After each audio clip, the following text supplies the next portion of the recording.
So I want to introduce you to the very first project, and this is actually a quick one.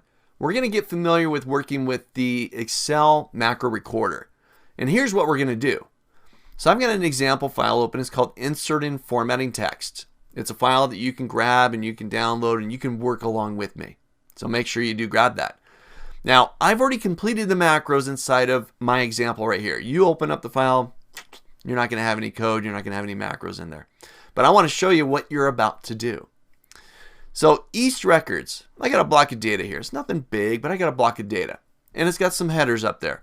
Region, expense, some months, and a total. Uh-oh, I misspelled it there.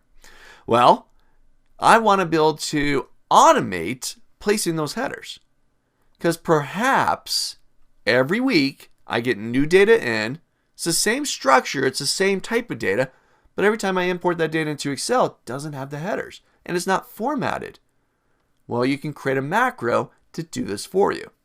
Take a look. If I run over to the Run macro, and I've already created this, I assigned the macro that adds the headers and formats them to a shortcut key. In my case, Control J. I press Control J, and I'm done. It's added all the headers and it's formatted them for me.